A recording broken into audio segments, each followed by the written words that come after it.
आई वडिलांनी आतापर्यंत अतिशय प्रेमात केलेलं आहे ना, त्या मुलीला एका क्षणामध्ये आपल्यापासून दूर करायचं आणि एका परपुरुषाच्या हातामध्ये तिचा हात सोपवायचा, यासाठी त्या आई वडिलांचं काळीज हवं असतं.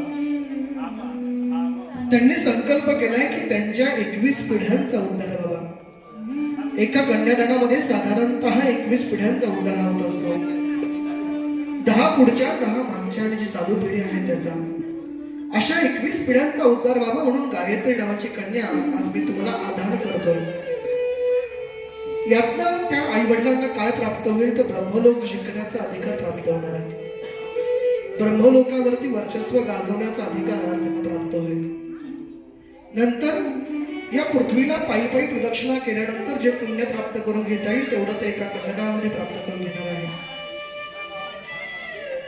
राजस्थान सारख्या शहरामध्ये जिथे पाणीच लागत नाही ना, पाणी लागेल त्या लोकांना अर्पण केल्यानंतर जे पुण्य प्राप्त होईल ते एका कन्यादानामध्ये यांना मिळणार आहे.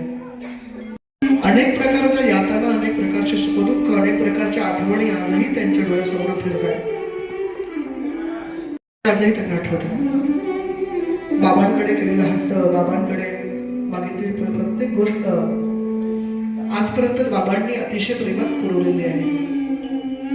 जेव्हा घरामध्ये एखादी मुलगी जन्माला येते ना, तेव्हा तिच्या वडिलांना सर्वात जास्त आनंद होत असतो.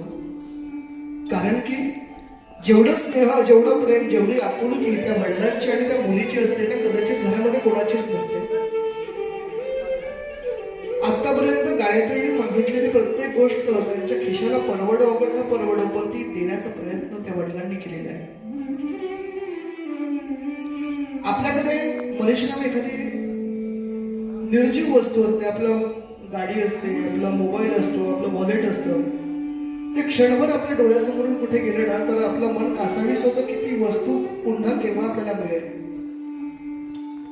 पण आजपर्यंत गेले 20-22 वर्ष ज्या मुलीवरती अतोनात प्रेम केलेलं आहे, ज्या मुलीला अतोनात आपल्या जीवापेक्षा पण जास्त जपलेला आहे, ती मुलगी उद्यापासून आपल्या घरामध्ये नसेल हा विचारच त्यांना करवत नाही आहे. तरी देखील त्या मुलीच्या आनंदासाठी आणि दोन्ही कुळांच्या उद्धारासाठी म्हणून आज गायत्री नावाची कन्या ते तुम्हाला देत आहे. देत असताना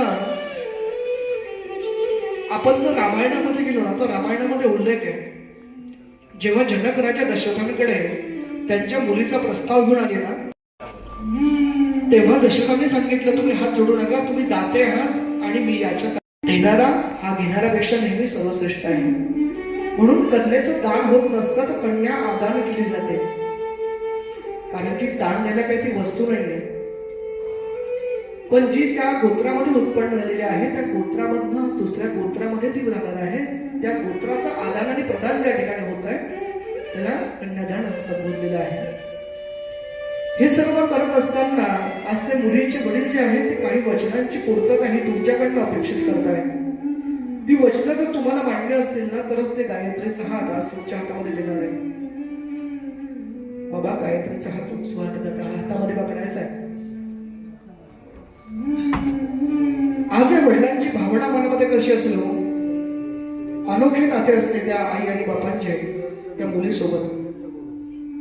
प्रत्येक मुलगी बापाकडे देवासारखी पाहत असते. जेव्हा मुलीचं लग्न ठरतं ना आणि लग्नाची तारीख निश्चित होते त्यावेळेस ती आनंदी बातमी आहे ना, तो खूप आनंदमय होतो, पण चेहऱ्यामध्ये कुठेतरी दुःख असतं. हे सर्व करत असताना मुलगी सासरी जाईल या विचारात तो पडतो आणि कोपऱ्यात जाऊन एकटाच रडत बसतो. मन आणि मुलीच्या बालपणामध्ये टोकावून पाहू लागते. बापाला हवं असतं मुलीचं गोड प्रेम, जे असते अगदी आई आणि आजी सारखी सेव. प्रश्न पडतो कोण मारेल आता छान छान गप्पा, थकून आल्यावर कोण म्हणेल मला पप्पा. कशी सोपावू मी आता तू दुसऱ्याला माझी लेक. पण काही वचनं ही तुमच्याकडनं ते अपेक्षित करतायत. ती वचनं जर तुम्ही परिपूर्ण करणार असाल तर गायत्री आज तुम्हाला ते आदान करणार आहे. बाबांनी म्हणायचंय धर्मेच, अर्थेच, कामेच, नाती, चरितव्या. मनुष्यराव माझ्या मुलीचा सांभाळ कसा करतो धर्माने करा. धार्मिक कृत्य करताना बायको म्हणून गायत्रीला तुमच्या आयुष्यामध्ये स्थान द्या. अर्थेच आयुष्यामध्ये खूप पैसा कमवा श्राम, पण गायत्रीचा आनंद कुठे कमी होणार नाही याची काळजी घ्या. आणि कामायचे म्हणजे दोघांनी एक मताने एक विचाराने संसार करा आणि उत्तम संतती निर्माण करा.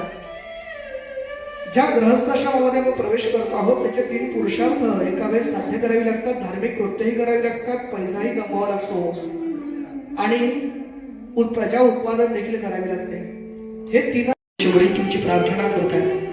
जर तुम्हाला वाटणे असेल तर आपला उजवात पुढे करायचा आहे परिश्रम आणि मुलीचा हात त्यांच्या हातामध्ये सोपवून द्यायचा आहे.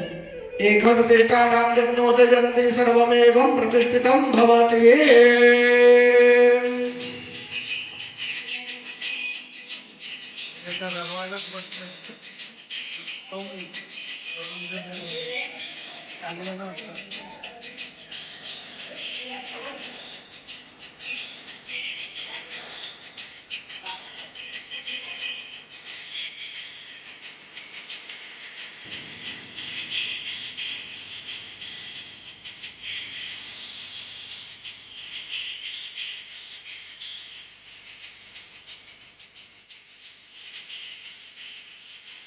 सुवर्णविषेकः भद्रं कर्णेभिः शृणुयामदेवा भद्रं वशेमाक्षरयजत्रास्थिरैरङ्गैः स्तुवाक्वसस्तरणो विप्यशे महिते महितं ददायुः दीर्घायुस्तौखदे खणिदा च स्मै जत्वाखणाम्यहम् अथो तवलेशा विरोहतातो.